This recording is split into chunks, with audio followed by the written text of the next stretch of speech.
So, last week I implemented the life system so that now you lose a life when you die. I then implemented a save and load system so you can save and load into the game. I added a pause menu, I added an air attack cooldown, I added 2 enemies, and worked on the first tile set. So, let's see what we added this week.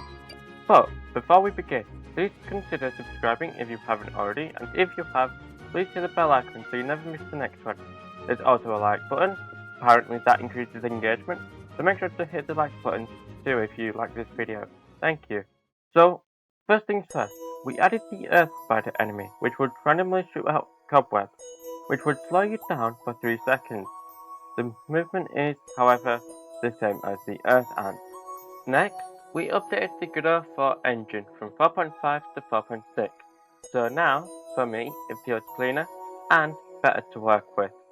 After updating the Godot engine, I added damage animations for enemies and players.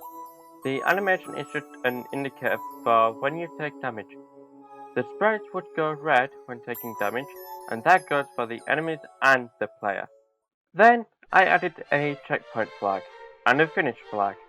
The checkpoint flag would simply save your respawn point for the current instance of the level, so now when you die, you spawn back at the checkpoint. The finish flag will just end the level and take you to the next one. It will go to these level selects when I have implemented the level select screen.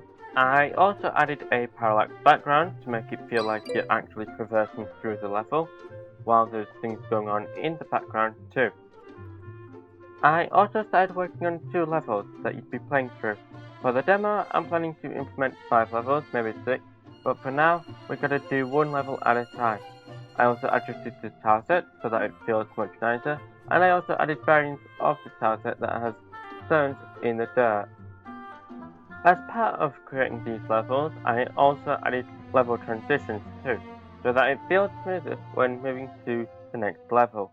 Anyways, that was everything we have done this week. Unfortunately, I couldn't do much work since on Monday I also had an optician's appointment, so I couldn't do much then.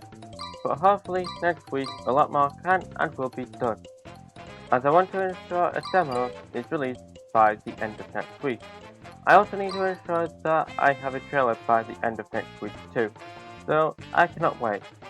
Anyways, thank you for watching, please subscribe and hit the like button if you enjoyed this video and want more episodes for this devlog.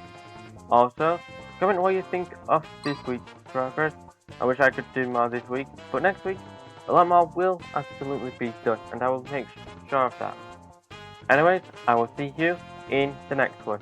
Goodbye.